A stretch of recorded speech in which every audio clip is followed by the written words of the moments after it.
All right. How's it going? Good, good. Great to be here. Awesome. Okay, so you were just telling me that you've done street activism, and so we're going to talk about why certain approaches might be better than others. So what type of stuff have you done? Do you mostly do like the holding the laptop where people can see the footage, or do you have conversations with people in public? I've done a variety of street activism, starting, I think, way back in 2013 when I had been vegan for almost a year at that point. My first kinds of activism that I did was just leafleting, basically just standing on the street and asking people if they wanted a leaflet, usually with just a brief qualifier, something like, help animals or something. Mm-hmm. And I had found that that didn't really lead to any kind of satisfying outcome for me. I didn't know if people would actually take that information and end up going vegan, or Mm-hmm. if even if the quality of the materials I was handing out was actually at a level where it was actually serving animals. From like whether from a perspective of whether it was kind of more like welfareist or abolitionist and things like that. I didn't really like not being in control of the information that had been ascribed to me in a way. Yeah, for sure. So from then I kind of went toward the disruption angle. So I would go into different restaurants with different individuals, and kind of create a scene in a way. Okay. Um, and I've gone back and forth with doing that kind of activism. But kind of as a mainstay, I've always, not always, but I guess like from there on in the following year or two, I adopted more of a street outreach, and kind of like what you're referring to, just doing like video outreach more. Mm-hmm. Um, and I'd frequent things like protests also, whether it was for like rodeos, Mm-hmm. circuses, other uses of animals for entertainment, or kind of things that are more like single issue based, like be it for dairy or for fur. So kind of like things that involved a megaphone, much like the loud, disruptive kind of style, but in kind of a way that we wouldn't necessarily target a specific establishment. Sometimes we would, but it would be more in a sense of just like taking on a single issue. Um, Okay. Lately, I've kind of moved away from what I would consider single issue activism.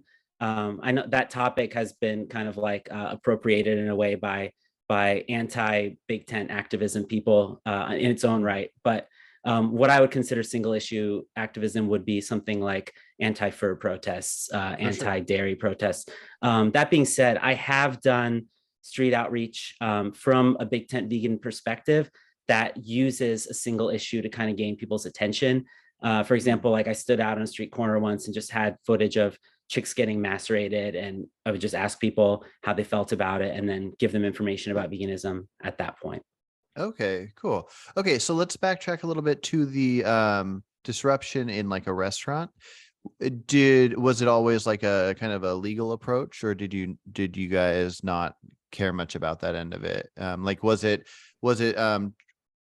things where so I watched, I can't remember who it was, but somebody go into a KFC with a laptop that showed how chicks are ground up and the living how chickens are in factory farms, but she didn't say a single word, and a lot of people got mad, and it was very interesting video.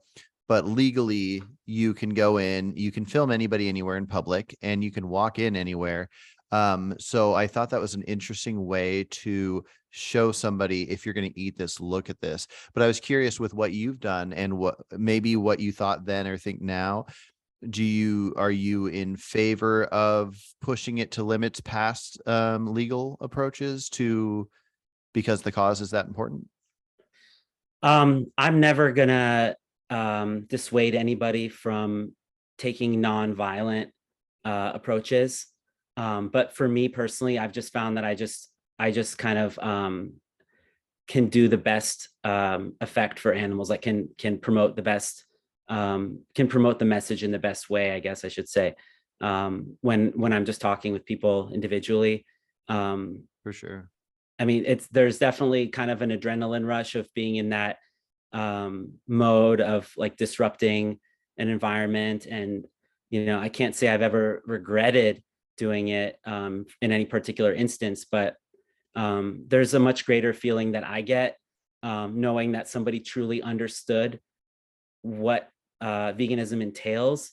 Um, and another thing that I think is worth noting with like disruption style activism is that um, it tends to be a little bit less nuanced. So it can kind of focus a little bit on single issues more, like, either shaming people for wearing fur or telling people that this farm where this particular place sources their animal flesh is conducting business unethically.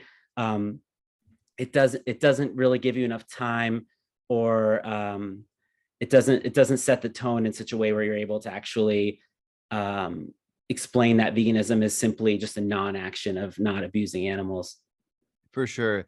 Yeah, and I think that's a good point, and it's complicated. I don't know if where to draw the line on what's right and wrong, because I think when people just see groups of people yelling or doing something where you're not getting across the point to individuals and opening their minds, I think it does paint a bad picture for the movement itself, like just for veganism. I think seeing something like that and already being against veganism, you're going to be pushed even further against it. But at the same time, I think where that kind of thing is needed is something that's already kind of accepted. I think I've been thinking about this a lot lately. And like, so if you have 5% of a population is vegan, then convincing people is going to be a more like one-on-one approach of like changing the hearts of individuals. Where if you have like 80 to 90% of people are against fur and they don't like it and they think it's gross, like every non-vegan I talk to says fur is horrible and shouldn't happen, even though those people, yeah, eat meat and drink dairy. Yeah, it's a low-hanging fruit. Yeah. And so I feel like if you have a big protest or disrupt stuff because of fur, then it's different, because you're not going to have a lot of people going, oh, these crazy people. It's more so that the majority will be on the side that's doing that. And I think that's an important distinction to make. Um, and so I guess I'm in favor of protesting fur, where when it comes to other stuff, I think maybe like if a truck has cows or pigs in it and they're going to the slaughterhouse, instead of having a protest and making a big deal about that, where people will just look and call the people that are stopping the truck from going crazy, that stopping the factory farming side of things is more of an individual turn people vegan approach. I Yeah, don't it's know an if you it's an agree. interesting topic. I think that coalition building can be effective. Hmm. Um, One thing that comes to mind, for example, is I was at a protest at SeaWorld in San Diego against the fact that they're keeping these animals in confinement. And I wrote, we were also chalking as part of our demonstration, and I wrote like "Go Vegan," along the public walkway, and somebody in the group of protesters started questioning me about it, like, "What do you mean, go vegan?" Hmm. A lot of times, um, these coalitions won't be made up of people who agree that animal abuse as a whole needs to stop. A lot of times, Hmm. they're just passionate about a particular issue, whether it's, who knows why, they have a particular connection, be it some kind of trauma maybe that they had in the past, or who knows what. But um, for some reason, people can be very, very passionate about one issue that um, a vegan would also be passionate about, while at the same time totally just missing the bus in terms of, like, why we ought to reject animal abuse wholesale. Yeah, definitely. But I do think there is something to taking those steps and having those specific topics. So like even though so I want to end stuff like SeaWorld, but I'm also vegan in all regards. I think there is a great thing about there being groups that want to end SeaWorld that aren't vegan. And so even though maybe I would have done the same thing you did and wrote go vegan, it is worth thinking about that. If that turned somebody off and thought, oh, this is a vegan cause, I'm not going to be for it, it might be worth, I mean, because really it comes down to like, so we don't want to lie and be dishonest, and or at least me, I don't like the idea of being dishonest, but I do like the idea of crafting what I do to help the best it can. And so if you can talk to people about SeaWorld without ever talking about farming or any of that, and you can change the minds of non-vegans on SeaWorld and get them to boycott it and not go and eventually end that. And similar with fur, if you can get people to go, yes, we need to be done with fur, because in the same sense that they don't want their dog to be punched in the face, they don't want minks to be locked in a cage and have their fur ripped off, where their body doesn't go to meat products or anything. It's just pure torture for the sake of clothing. Yeah. Those people, I guess I'm just saying, I think there's something to that, where maybe, and that was the other thing I was going to ask you, because you mentioned something about tent topics or tent vegan versus single issue. And that's a thing that, is there something within the vegan community that is against single issue? Because I think the biggest push for veganism that could work well would be single issue, and then keep moving forward after we make big change with the single issue. I'll speak to that in just a sec. I just want to just bring up the idea that I think is really analogous with what you said, which is with regard to the dairy industry. And when people say, like, oh, I'm vegetarian, I'm on your side already. What a lot of vegans will do, which is, I think, like a big no-no, is immediately kind of pounce on dairy. They'll just be like, oh, well, this is what happens to cows in the dairy industry. How do you feel about that, or something? But I think, like, to your point about fur, it would be a lot more helpful, I think, if we could say, okay, so you are against the use of fur, right? Like, you don't think that an animal should just be skinned for their hide, for their fur. And people will say, oh yeah, I'm totally against fur. And then we can actually test their logic, and we can say, well, why are you against fur? And they can say, oh, well, it hurts animals and it's completely unnecessary. And then we can kind of circle back to the dairy at that point, and talk about it then. So I do think that there is definitely, like, value in kind of doing the crab walk sideways toward a topic, rather than kind of like facing it head on all the time. Yeah. But yeah, with regard to single issues, I mean, I think there is definitely something to be said for being able to rally public support. But I think, I don't know what kind of comes to mind. I'm just kind of thinking out loud, is the idea of, like, factory farming, and how, I would venture to guess over 75%, if not more, of people would say that they're against factory farming. And considering that the reality of what animal products people can buy on the shelves is, when considering that, like, 99% of it is factory farmed, it just, it might be one of those cases where people just kind of don't put their money where their mouth is, so to speak. But I do think there is value in getting coalitions, because I think that culture isn't something that people just have to actively be, like, spoon-fed. I think people do absorb culture passively. So even if we can get people hanging out with a bunch of vegans protesting against a single issue, that I think that can be great, and they can go and eat at a vegan restaurant later, and at least, for that meal, they won't be eating animal abuse. And I think another thing worth noting, with regard to single issues, maybe as a counterpoint to that, is, if you protest for example, at a store, and I've seen this happen, they may actually kind of bend to that pressure and be like, oh man, yeah, we shouldn't be pushing fur anymore. And then the next day they can just have their whole outer window lined with animal skin, instead of fur. So it's kind of like, they can do a little bit of, like, that whack-a-mole kind of thing. I don't know if that's the vegan example, but Yeah, no, it's interesting. And but I still think the steps matter. Like, even if a store, if you got them to if you wanted them to remove fur and leather, I feel like if you could convince them to remove fur, then that would be great. Where if you tried for both and then it made none happen. Well, here's an example. I brought this up in a conversation the other day. I'm a huge fan of history, and there was this situation where Abraham Lincoln was talking to a senator when they were trying to pass bills to end slavery. And this senator was saying that they needed to end slavery and give black people the right, well, it would have been black men, give black men the right to vote instantly, and a couple other things. And Lincoln was saying, whoa, if we put this all on one plate, it's not going to get voted in, that we're going to get none of it. So we need to get them to pass what we know we can get them to pass, which is ending slavery. And then we go for the other things. And so slavery ended 1863, and then black men got the right to vote 1885, I think it was. And then so on and so forth. And as you can probably see, there's still some issues here and there.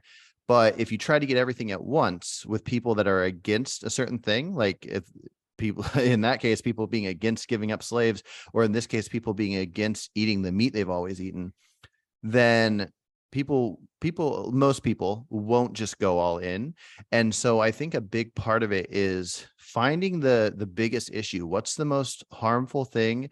That's also with the math equation of what's the easiest to give up. I think dairy is probably the most harmful thing, but I think the most harmful thing that's easy to give up is something like fur. So in the same sense of this issue of, if you can get all these people to be on board with this fur thing before you can get all people to instantly give up meat and dairy and all this stuff. And so I think there is something to it where we should always be attempting to turn people vegan if we could, if they can hear the message and go, I can't do this anymore. Like for myself, I wanted to be vegan for many years. Watching Earthlings just pushed me over the edge. And different things will push people over, and they'll just be, okay, I'm officially vegan. But the people that don't want to be, I feel like instead of hassling them over and over and over, it might be better to have some kind of a gentle approach. And I might just be getting too gentle in my old age, but a gentle approach to them of getting them on your side with certain elements. Yeah, I kind of agree and disagree in a way. I mean, I guess what I would say is that I definitely see the value in the foot in the door technique.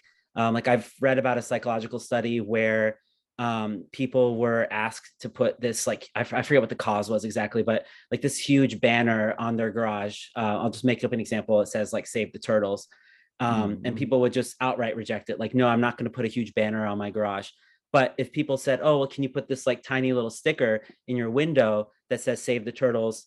People would do it when the item was small.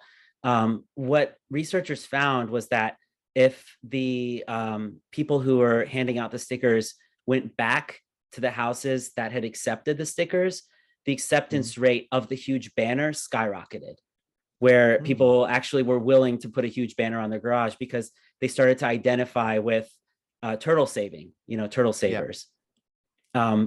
So I think that there is definitely room for like legal change to positively impact animals. I mean, just looking at different legislation that has banned, for example, the sale of fur in certain places, like I think that that's a positive.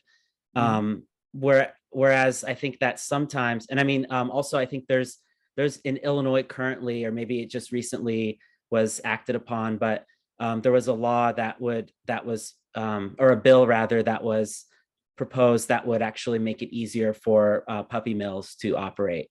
So, it definitely demonstrates that the interests who wish to propagate animal abuse are definitely interested in getting the laws kind of on their side.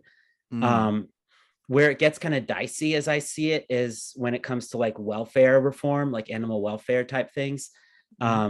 Case in point, an organization might actually prefer to have animal welfare reform, which, for example, gives chickens like 2 inches more space or something in the cages in which they're kept.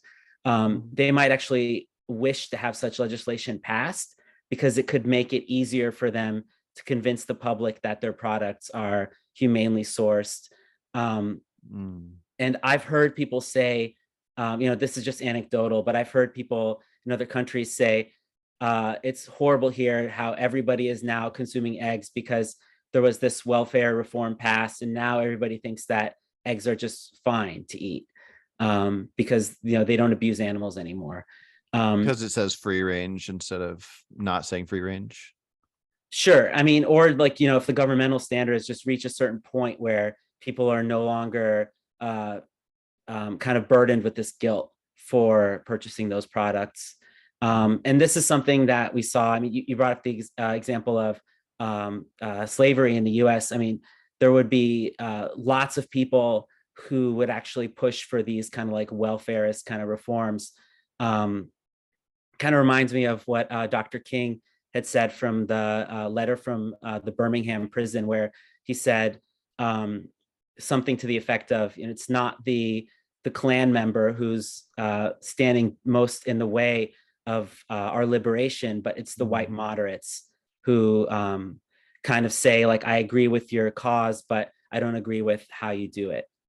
Mm-hmm. Yeah, no, that's a good point too, and that's why all the angles have have their points, and it's hard to know exactly where to go. I will say that I don't think there's many things in history is legally that haven't gone in baby steps. So legally, it has to go in baby steps. So the question really comes down to, what do we do individually? Like how far do we push each individual that we talk to?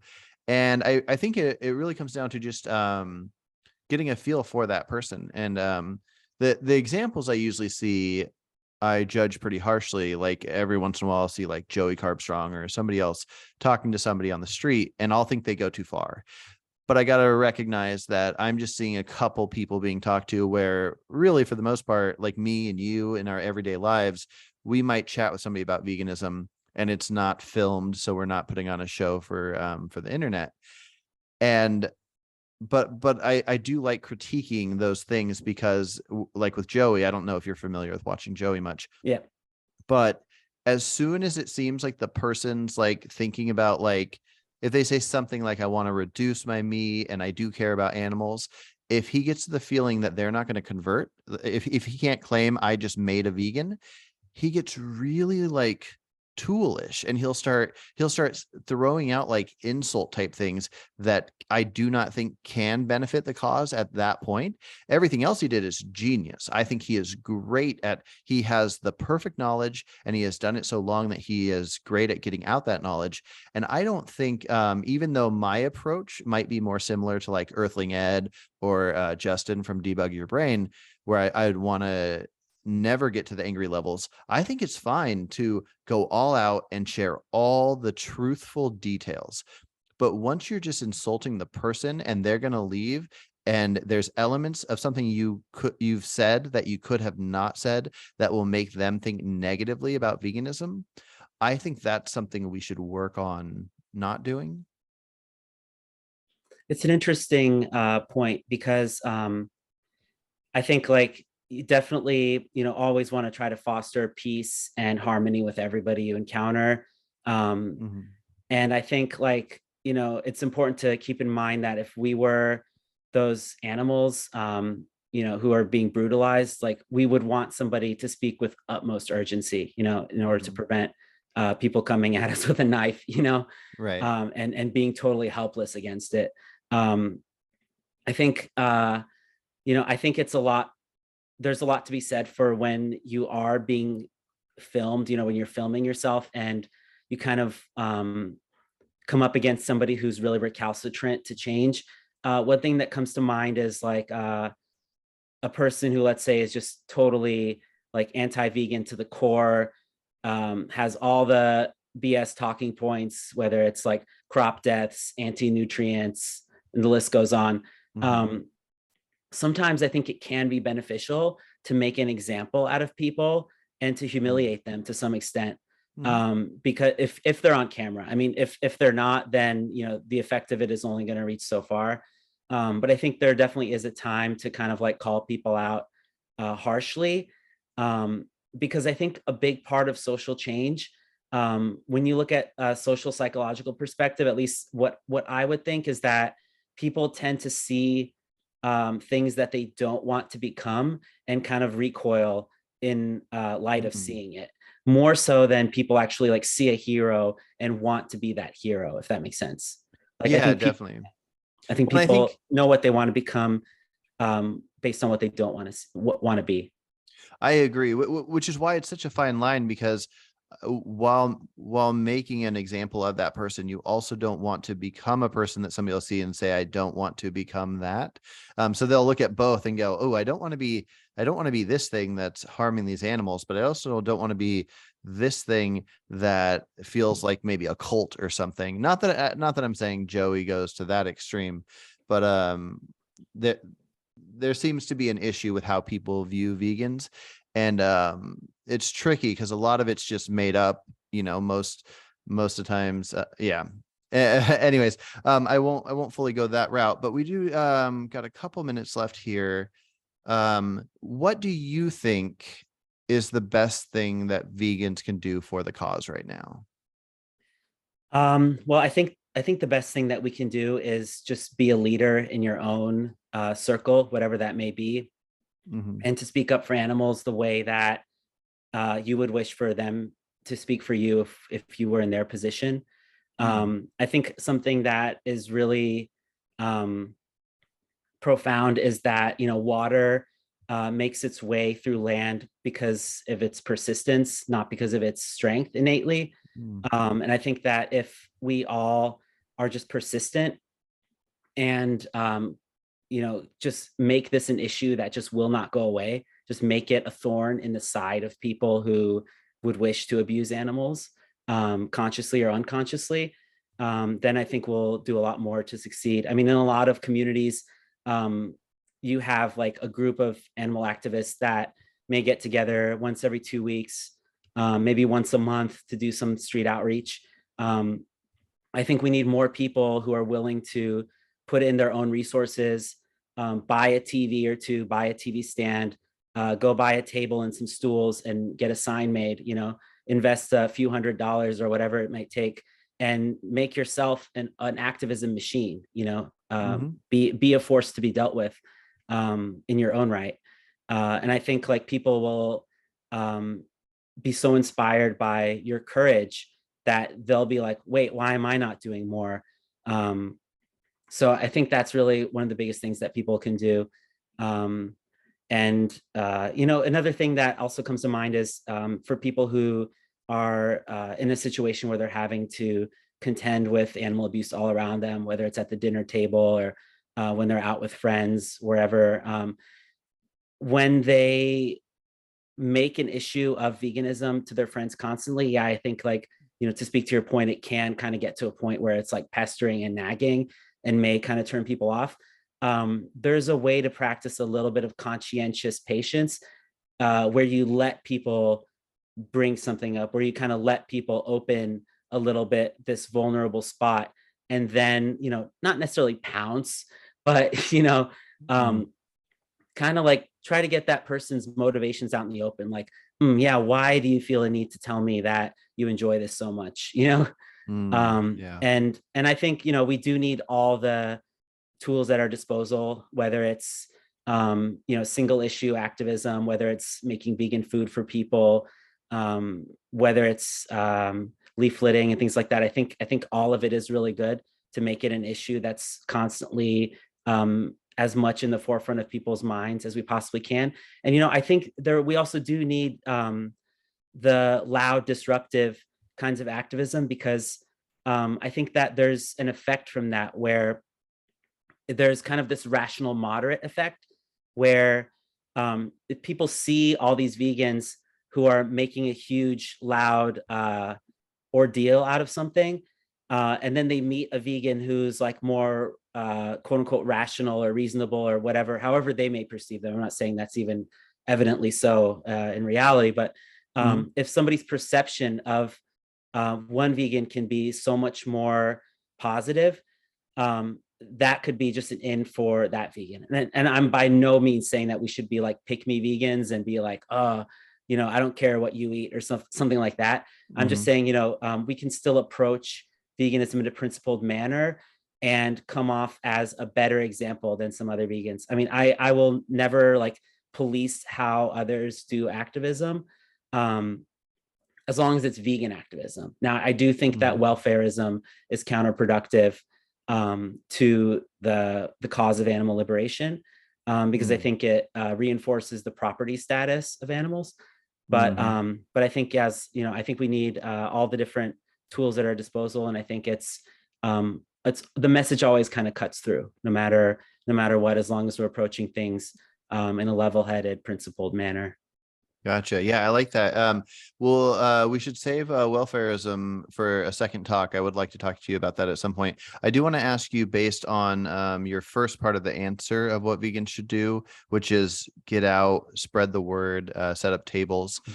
Do you know, is there like a database? Is there a website where people can go and see where are people in my area doing like the anonymous for the voiceless and stuff like that? I believe AV's site does have a find a chapter feature. Okay. And of course, they're always happy to help people get set up with their own chapters if there isn't one in a particular area. Okay. And yeah, I think AV's approach to the individual outreach is pretty well hammered out, so to speak. Mhm. The What I love about AV's approach is how they'll end conversations saying, um, you know, how would you want somebody, what would you want somebody to do if this was this if you were in their situation, or what do you Mhm. think you can do considering you're against animal abuse, in your own words, if they say that they are. And if that person kind of like waffles a little bit or says, you know, I'll try to reduce or something like that, the approach isn't at that point to shame that person, but it's to say, well, would you take that approach with any other injustice? You know, if these were children whose abuse we were advocating against, and you know, non-human animals, they are children of some beings, and you know, that kind of like helps to hold those people accountable. And of course, then AV also recommends, Paul Bashir, his approach recommends to say, to hold that person accountable by saying, well, as long as you do continue contributing to this, you are going to be one of the reasons that they are, I'm paraphrasing, of course, but that they are being abused. And get that person really to feel that guilt for being responsible for this continuing. Mhm. I don't know if you're familiar with the vegan teacher, Miss Katie, but she has this idea that veganism has to hit your head and your heart. And I think that it's really hard for it to hit people in the heart if they don't feel that immense guilt. You know, Mhm. we've all seen in recent times what can happen if somebody is um, really too intellectual about it, if they're going about it Mhm. too philosophically, you know, if they haven't actually connected with that guilt, and come at veganism from at least somewhat of a deontological perspective where they're acting out of principle. Mhm. And I guess that gets into utilitarianism and a whole nother topic, but Yeah, yeah. Well, and I'd like to talk to you about that at some point as well, because I have a unique, different answer to the question of if it was other injustices like child abuse or whatever. I don't think it's quite so simple. But I think, well, you know what? I got a couple minutes. I'll just at least point out that the legal aspect plays a role so well, because if something is legal, I like eating animals.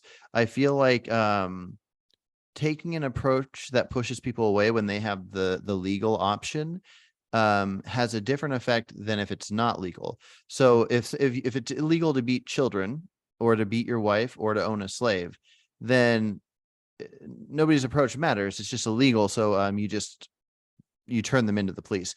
But if it wasn't, if it was perfectly legal to beat your kids or beat your wives or own slaves, then yes, you would want to reduce. I think you'd want the welfare approach. You would want what I coined in a 1 minute video I did the other day, beatless Mondays. It's if you can't convince somebody to stop beating their wife, and they beat their wife 7 days a week, and you could convince them to beat their wife only 6 days a week or 3 days a week, that is better. I don't think there's any way around it. That is better. Now it's not the ultimate goal. I don't know exactly what we should do. The only thing I can compare it to right now would be something like circumcision. Are you against circumcision being a legal I'm practice? yeah, I don't even really like the term. I think it's genital mutilation. Yeah, okay. And so I'm strongly against it too, but we're maybe we should be more out on the street talking about it. I have conversations with people all the time about it, and I think it's one of the worst things that happens, or at least one of the most obvious worst things that happens.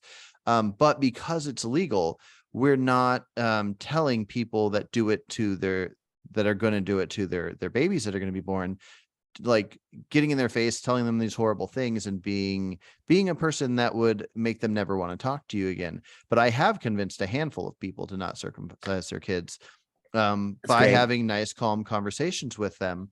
But I guess it's just complicated when it's legal. It's not so simple. Like we think Yeah. that if we were around during slave times, we would just take guns and go kill all the slave owners and fight this big thing. But Yeah. really, we would probably realize we still have to go to work and figure out our days. And when we have free time to have conversations like these, we would try to encourage people. This is a human. Do not own them. Yeah. Look at how hard it is to convince people to not cut off body parts pointlessly of Yeah. their own babies. Yeah. And I mean, needless to say, I'm sure we would both agree that legality is not synonymous with morality. But Mhm. what kind of comes to mind is how there are actually exemptions within our legal code in the U.S. With regard to genital mutilation, and how like child abuse laws will actually make exemptions for that. Much in the same way, I'm not sure if you're aware, but bestiality laws will actually make exemptions for animal farming, as it's called. So Oh, because of how you get cows pregnant? yeah, yeah. I mean, Okay. exactly. On both ends, what's done to the males, what's done to the females. I mean, Oh, yeah. um, like I think there's definitely a big window of opportunity there for activism. I definitely think that genital mutilation is a human rights issue, and I think it is an issue that that vegans should talk to people about. Mhm. Like I've heard Earthling Ed appeal to cultural, like when talking with people about if something is accepted in a culture, does that make it okay? Mhm. And he's referred to female genital mutilation um, with regard to that, which I don't know, kind of leaves a bad taste in my mouth a little bit, because Mhm. I get what he's trying to do there in terms of like raising a point of something that is like viewed as ubiquitously wrong or right in a particular culture. Mhm. But I think that, I think we can do baby boys so much more justice, and Mhm. bring up, and not qualify that as our example, and just blanket say like, Yeah. how No, do you that's feel a about genital mutilation? for sure. That's a great point. I think the reason he probably is getting specific is because currently there are so many people accepting of it with boys that if he would have brought that up, then he wouldn't be able to counter them with their own opinions. So it's complicated because you don't want to normalize that, but you want to pick an example that everybody can agree with. Like usually I'll start off when I talk to non-vegans, I'll say, can we punch a dog in the face? Can we punch a cow in the face? And just take simple things that they'll say. Of course, we can't do this. So if the person was in favor of circumcising baby boys and he brought that example up of circumcision and didn't specify a gender, I think Yeah, it would be hard to counter them. yeah, no doubt, no doubt. I just think that issue kind of needs to be addressed in its own right, and like Yeah. I don't know if it's the best thing to do to reinforce it in people's minds that just one type of it is like outright wrong. Yeah, for sure. Maybe he should just come up with a different example. I mean, if you look at like maybe the Aztecs, I think they sacrificed about 12,000 humans every year, like that whole temple where they rolled them down the steps. And you could just say, like, if this culture is doing this because they think the sun gods will be pleased or whatever, that doesn't make it right. And you could have an example that doesn't separate things like the circumcision. So Yeah, one thing yeah. I've seen, just to raise a point that came up with regard to bestiality, is I saw some recent activism about whether it's okay to engage in sexual acts with non-human animals, Mm, and kind of thought that was pretty clever, because people are doing far worse. That and then some, Mhm. for a box of chicken nuggets or whatever, Yeah, so yeah. I think getting people to feel that shame and actually getting them to kind of recoil at the thought of what these individuals are going through for like a 15-minute meal is definitely invaluable. Yeah, yeah. No, that's a good point. I brought up that argument a while back on maybe Facebook or something, but I wish I would have thought of it when I was talking to I was debating or having a conversation with a non-vegan the other day, and he essentially said that if any human beats an animal, then because of beating it, it's showing signs of like mental illness that they should legally get in trouble for. But outside of beating it for no reason, anything else, any other harm that you can do to an animal, if you get any sort of pleasure from it's fine. And because I was trying to compare the idea of beating a dog or beating a cow to milking a cow and so on and so forth. But he was saying that the only time it should be legally wrong is if you get nothing out of it, like tangible. Um, and I should have brought up the bestiality one. I would be curious to see what he would think of that. Maybe I'll do a follow up. Something I thought of recently was, how people will come up with like all these reasons why plant-based food is morally on par with animal-based food. Like they'll talk about crop deaths and water use for avocados or almonds. And I think that's something that we can really benefit from is the steel manning tactic, where, Mhm. just for the purpose of discussion, you can grant that something is the case. You can always circle back. You can always just say like, okay, I'm going to grant this for the purpose of discussion, and then bring up a pertinent point. Um, I think that that can be really invaluable. I have used that tactic before of steel manning, but not in such a wide lens, so to speak, where I'm saying like, let's just say that avocados and crop deaths and all that render a plant-based diet just as cruel and just as harmful, and it kills as many animals, if not more. If we were to just grant that for the sake of discussion, we can then pivot and say, have you stopped wearing animals? Have Yeah. you stopped wearing their fur? Have you stopped buying products that are tested on them? Have you stopped going to circuses and rodeos and zoos and things like that? Because I think a lot of Mhm. times the vegan message just gets kind of like unfortunately diluted down into just a matter of a simple diet, and people lose Mhm. the whole kind of like perspective on all the things that we oppose. And I think that asking them those questions in earnest can get them to kind of like seriously address just how much of a justice matter this is, and how seriously vegans actually take the topic of animal abuse. And then maybe they can, come around to actually facing like the throat slitting and things like that that they're paying Mhm. for their animal foods more seriously. Oh, definitely. I like to steel man any case I can.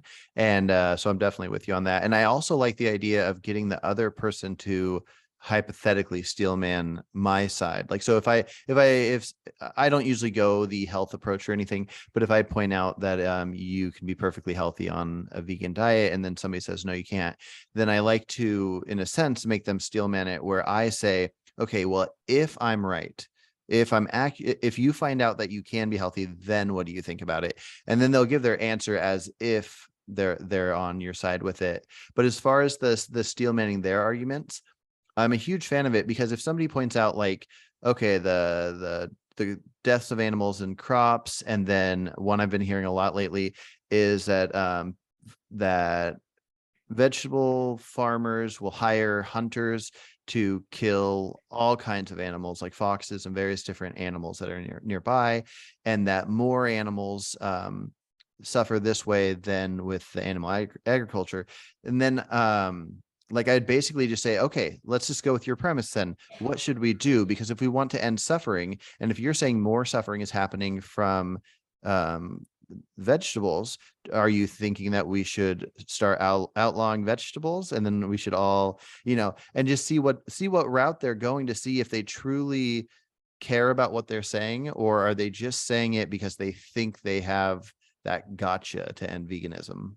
Yeah, I think you raised up a good point here too about what our goal really is, and if our goal is actually to quote unquote end suffering. I mean, one could posit that with life there is suffering, and it kind of gets into anti-natalism at a point. But one thing that's been on my mind recently is this idea of quote unquote wild animal suffering, and how a vegan world, as I see it, would necessarily lead to environmental improvements and rewilding that would accompany such improvements, and Mhm. could presumably result in a lot more animals being born, a lot more animals living out their lives, and being killed viciously out in the wild, so to speak. And I am kind of the belief that it's not really our place to interfere with the quote unquote Mhm. natural world and things that other animals do. I mean, there's been talk of um, like hunting down or sterilizing predatory animals. I had a little mini conversation with Vegan Gains about this very topic of like culling or sterilizing carnivorous animals, and I think there's just the minutia of it. I hate to do something like an appeal to futility, but I really don't think that we're going to have the means to go into like the insect world and police all the ants that are biting each other's heads off. And then it kind of gets into this speciesistic thing where we're like, well, why are we so concerned with one species over another? And Mhm. kind of, if we make it our job to kind of, I sound like Ron Paul here, but if we're like being the policeman of the world, it's not benefiting the cause of freedom. Um, Yeah. so I mean, Um, if I could just finish saying yeah. what I meant to say, like my approach to veganism is really just ending our human like our abuses of animals, like stemming from us, like to just be a species, that's worthy of sharing the planet with the other species. Yeah, definitely. No, I agree, and that's kind of my main stance is I think we should remove animals from us. We should make it to where deer can be out in nature, but we make a way where they can't come into our streets and get hit by cars. At some point, I think it would be best if we didn't have pets. We do what we do now to take care of what we caused with domesticating, but at some point we figure out a way to not have them essentially be slaves, like locked up in their houses and stuff. And we let nature do its own thing. I do think it's fascinating to discuss the idea of like if we can have an impact on the suffering of others. There's a go-to I always do where if we could find out that lions don't affect the ecosystem in a negative or positive way, like if all lions disappeared, would it affect the ecosystem? And maybe same with zebras. If all zebras disappeared, would it affect the ecosystem? And if it does not affect the ecosystem, and then you compare the levels of suffering of how much suffering would be caused by quickly ending the lives of lions versus how much suffering is caused by whatever suffering goes into the death of a zebra from a lion. If there's no ecosystem affected, therefore we don't have to worry about the element of worrying about ourselves and the future of our own species, then I think there's wiggle room to think of why not take out the lions and let these zebras just live their lives. There's probably a whole back and forth on how that could go, and I don't think we should go that route.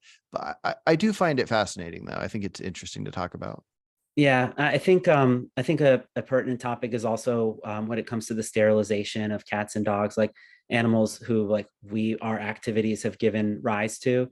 I had a question for Gary Francione when he had guest appeared on Discord on a particular server, and I had said something to the effect of like, is it a rights violation to forcibly sterilize those animals, if it's against their interests. And what he said was that it was essentially a case of them not being able to even fend for their young, like protect their young, feed their young, and that they're basically wholly dependent on us. So in a Mhm. sense, like even as parents, or maybe even especially as parents, they're vulnerable. They're in a vulnerable state.